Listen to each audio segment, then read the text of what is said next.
Vitaly, good afternoon. Good to see you. Good afternoon, Mr. Vitaly. I would like to start a conversation with the current situation in the city and the region and on the mitigation of the aftermath of the bombardment that Mykolayiv region suffered on the 27th of April. The situation is stable. For the last day there were two bombardments around 2 o'clock in the night in Ochakiv community, no casualties and destructions. As to the 27th of April, the damaged buildings are being locked down. That was a building of administration. The employees are on leave. So the building is about to be reconstructed. We have funds allocated and we plan to do it within the shortest term possible. Regarding the people who were injured, what is the situation with them? What's the number of such people, and were they be provided medical aid? Yes, all the medical help was provided. The number of the injured people did not change. There were about 20 people who were receiving medical aid right on spot, like minor scratches. And the number of those injured to the medium scale did not change, thanks God. As to the scale of destruction and those people, was the destruction so massive that people were left without their homes, and if there are cases like that, was the issue of their temporary bulletin solved? Well, for what I know, there were two families addressing the administration for bulletin, and that problem was solved immediately. The examination of the scale of damage is undergoing, and the building is about to be reconstructed. Another two buildings that were heavily damaged, the situation will be different with them. As to the residential areas damaged in the region, the number reaches 11,670 buildings. It's a matter that will require more time to be solved.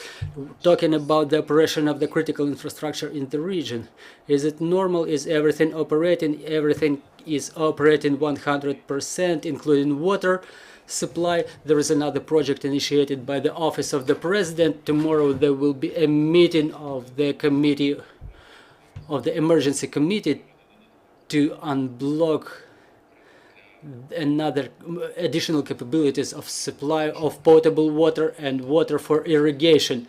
As to the plans for recovery of the region, lately we see that Mykolayiv region cooperates quite actively with our international partners, with the donors. What are the agreements which are already reached, and what is in plans?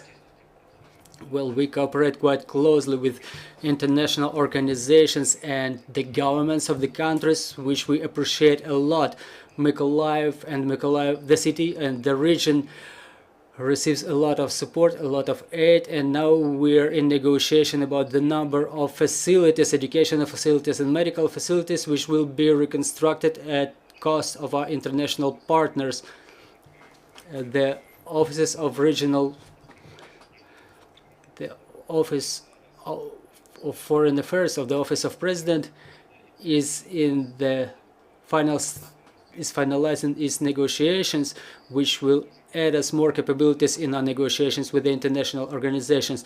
Denmark and Kazakhstan, at their own cost, start reconstructing one facility each, and their engineering technical teams were inspecting the places, and they are ready to rebuild the big facilities already. As to the sowing campaign, to what extent the farmers, the agrarians of Mykolayiv region succeed in it? Well, as to the sowing campaign, the structure changed a little bit. There are more technical crops being sown because our logistics is disrupted. The ports are not operating. Logistics consumes a lot of income, a lot of proceeds, and there are also issues with the access to funding. The banks, they perceive us as a region which is situated along the front lines, so releasing the funds is not so easy. Also, about 60% of the agricultural lands are being densely mined, and the process of demining is in progress. And so the main problem for the agrarians is the price and money, so they could make more money. Well, I cannot help but asking about this season. We see that it's getting warmer in the streets, getting warmer outside, no matter all the complications, no matter the war. It is the season of leaves.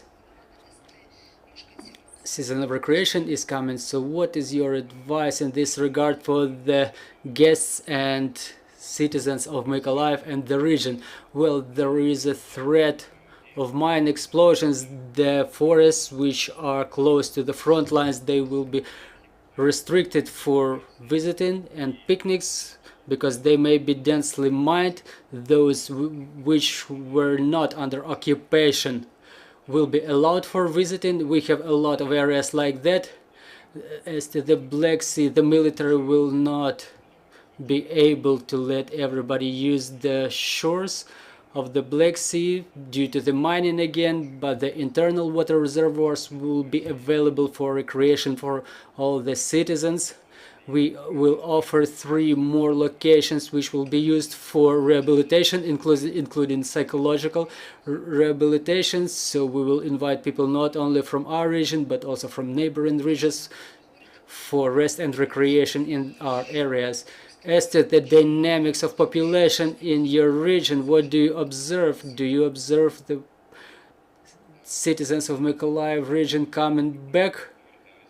Yes, the people are coming back. I will give you an example of the regional capital itself. Before the war, the population was about 460,000.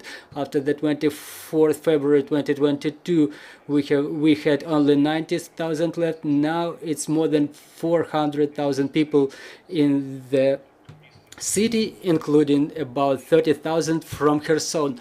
So people keep living.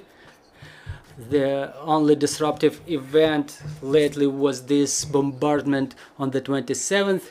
So people try to get back to their lives and live them in full. Thank you very much for joining us, for joining our broadcast. I'm reminding you, joining us was Vitaly Kim, the military governor of Mykolayiv region. And right now our team is working on the schedule for tomorrow. So follow our announcements, bear with us, work together for our victory, and glory to Ukraine.